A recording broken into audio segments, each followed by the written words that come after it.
నమస్తే రమ్మగారు. నమస్తే జయ. రమ్మగారు ఏదైనా మంచి స్టోరీ చెప్తారా? ఒక ప్రశ్న, చిన్న ప్రశ్న. దీని పేరు హుహు. ఆడాళ్ళకి అన్నిటికంటే స్త్రీలకి ఇష్టమైంది ఏమిటి? నువ్వేం చెప్తావు జయ? అన్నింటికంటే ఇష్టమైందా? ఆ, బంగారమే రమ్మగారు. కదా. దాని మీదే. అవునా? ఇప్పుడు కెమెరా పట్టుకుని మొత్తం మన ఆఫీస్లో ఉన్న అబ్బాయిలందరినీ అడుగు, అమ్మాయిలు కూడా అడుగు. తాకట్టులో ఉన్న బంగారాన్ని విడిపించి ఆ రోజు ఆన్లైన్ రేటుకే మేము కొంటాం. Sharma gold company.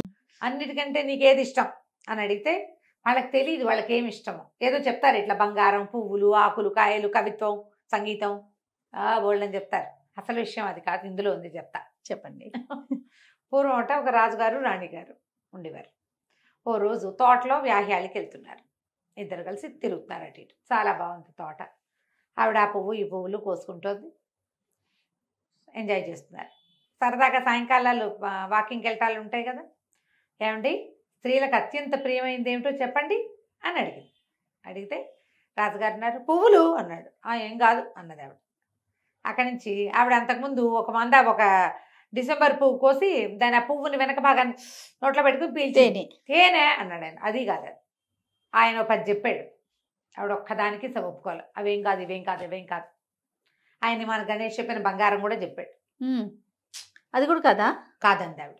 సరే, అక్కడి నుంచి ఈయనకి డౌట్ వచ్చింది, ఇంత చిన్న ప్రశ్నకి సమాధానం చెప్పలేనా నేను అని చెప్పి ఈ ప్రశ్నకి సమాధానం తెచ్చాకే నీతో మాట్లాడతా అన్నాడు. ఆవిడ కూడా నాకు కావాల్సిందే దానికి ఆన్సర్ అని చెప్పి. అయిందా? అక్కడి నుంచి ఏమైంది, ఇప్పుడు ఆన్సర్ కావాలి. సభికులందరినీ అడిగారు, స్త్రీకి అత్యంత ప్రీతిపాత్రమైనది ఏమిటి? ఇలాగే గుంపులో తలా ఒకటి వచ్చింది. ఆవిడ అంది పైన కూర్చుని.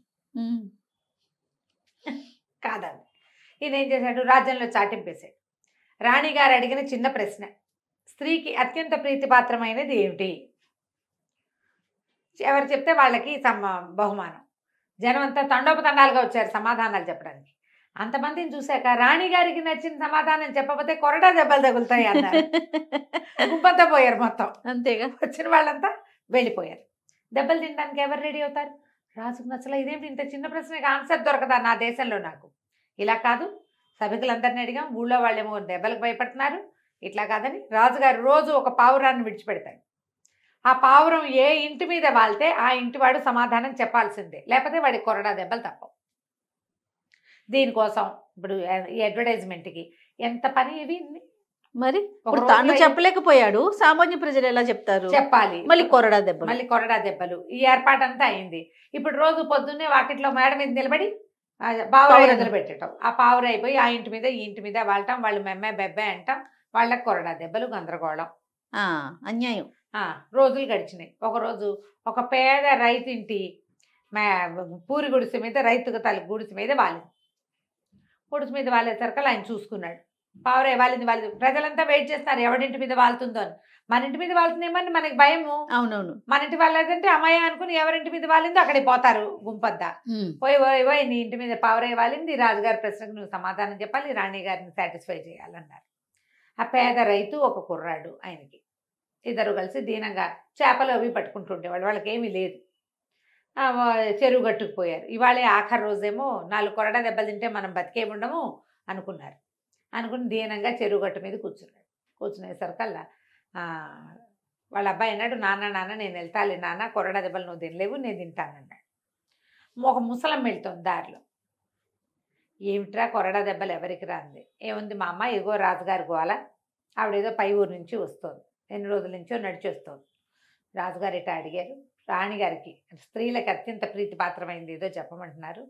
కొంతమంది చెప్పారు, ఆయనకి నచ్చలేదు, ఆవిడకి నచ్చలేదు. ఆ పావురాయి దొంగమొహం మా పూరింటి మీద వాలింది, ఇప్పుడు మేము వెళ్ళాలి.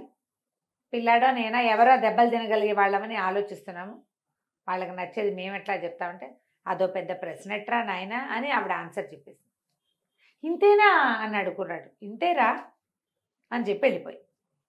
మర్నాడు పొద్దున భటులు వచ్చారు పేద రైతు గారింటికి. వస్తే నేను రానండి, మా అబ్బాయి వస్తాడని అబ్బాయిని పంపించాడు. రైతుకి పెద్దవాడు కదా, కొంచెం రాజుగారి పట్ల వినయము, విధేయత గట్రా చాలా ఉన్నాయి. కుర్రాడికి తెంపర్తనం ఉంటుంది. ఎవరైతే వాడికి ఏమిటి లెక్కలేదు వాడికి. ఇప్పుడు కూడా అంతే కదా, పెద్దవాళ్ళు అనుభవం వల్ల భయపడతారు. అవును, పోలీసులు అంటే భయము, గవర్నమెంట్ అంటే భయము, ఎవరైనా అడ్వకేట్లు వాళ్ళతో మాట్లాడితే భయం. పెద్దవాళ్ళకంటే డక్కా మొక్కీలు తిని వీళ్ళతో పెట్టుకోకూడదు అలాంటివి తెలుస్తాయి. అవును, పిల్లలకి తెలియదు తొందరగా. పిల్లలకి ఇప్పుడు చెప్పారు కదా, పిల్లకాకేం తెలుసు ఉండేది దెబ్బని. అదే దానికి ఏం అనుభవం లేదు కాబట్టి దానికి ఏ భయమో ఉండదు. పిల్లకాకులకు తెలియవు. ఈ పిల్లాడు కూడా తెంపడతనంతో వస్తానన్నాడు. సరే రాజుగారు ఈ సైనికులు వచ్చి ఈ కుర్రాన్ని వెంటేసిపోయారు. సరే రాజు రాణి అందరూ కూర్చున్నారు. కూర్చుంటే వచ్చి ఏమిట్రా అబ్బాయి నువ్వు చెప్తావా సమాధానం అంటే చెప్తానండి అన్నాడు. ఏం చెప్తావంటే భర్త మీద అధికారం అండి, ఆవిడ కావాల్సింది అది. ఆయన ఏమిటి ఇంతేనా అన్నాడు. అంతేనండి, కావాలంటే అడగండి. రాణిగారు అడిగిన ఒక చిన్న ప్రశ్నకి మీరు ఎంత గందరగోళం చేశారు. పోనీలేండి అంతే ఆవిడ అనలా. ఆవిడ కథ నడిపించుకుంటూనే ఉంది. అడగండి అంటే ఆవిడ తలకాయ చెప్పింది. మొగుడు మీద అధికారం ఉంటే చాలు, బంగారం గింగారం అని నోబార్ అవన్నీ వస్తాయి ఆటోమేటిక్గా. వేళ బంగారం మీద ఆశ పెట్టుకుంటే ఆయన తిడుతున్నాడు అనుకో, బంగారం కొనిపెట్టి దీనికి బంగారం పిచ్చి అంటాడు. అలా కాదు, పిచ్చి అనకూడదు, పిచ్చి అనకూడదు. ఆవిడ ఏదంటే అది మేడమే కరెక్ట్ అనాలి. మేడం ఏదంటే అది బాగుంది. ఇప్పుడు అవునా కదా చెప్పు. 100% నో బంగారం, ఒపీనియన్ మారిపోయింది. బంగారం డింగారం అక్కర్లా మనకి.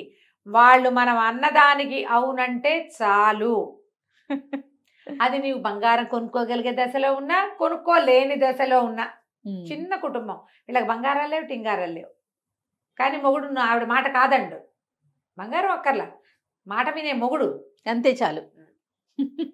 మగవాళ్ళకి సాటిస్ఫాక్షన్లు ఉండవు వాళ్ళ జీవితంలో. పెళ్ళ మాట విన్నా వాళ్ళకి బోర్ కొడుతుంది కొన్నాళ్ళకి, ఆడాళ్ళకి బోర్ కొట్టదు. మాట వినే మొగుళ్ళు ఎప్పుడు బోర్ కొట్టరు. దండం పెడుతున్నాడు గణేష్. అమ్మ ప్రతి వాళ్ళు ప్రశ్నించుకోండి, ప్రతి మగవాళ్ళు మా ఆవిడకి ఏం కావాలి లేదా నాకేం కావాలి ఆడవాళ్ళు అనుకోవాలి. నాకేం కావాలంటే మా ఆయన నా మాట వినడం కావాలి. జనరల్ గా అసలు నేను చేసే ఏ కంటెంట్ జేపీ చూడరండి, కానీ ఈ వీడియో నేను చూపించాను.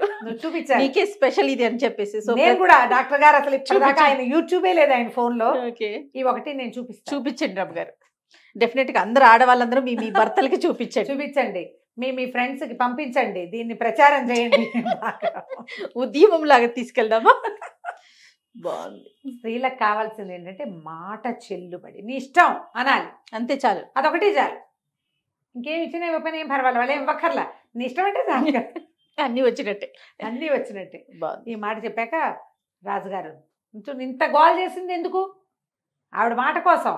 ఇప్పుడు ఇలా కావాలి ఆవిడకి, ఆవిడ ఏదంటే అది జరిపేసేదే కావాలి, అంతేనండి. సరే ఆయన మెచ్చుకుని ఈ కుర్రాడికి 4 ఎకరాలు పొలం ఇచ్చి, పేద రైతుగా ఉండదురా, కొంచెం గట్టి రైతుగా ఉన్నాయినా, నా కళ్ళు తెరిపించావు నువ్వు, ఇంకోసారి ఇలాంటి పని చేయకూడదు, మళ్ళాగానే ఉంటుంది రాజ్యం అంతా అని 4 కొరుక్కున్నాడు రాజుగారు. కథ కంచుకి మనం ఇంటికి. చాలా బాగుంది రమ్మగారు, సూపర్. నమస్తే అండి. నమస్తే.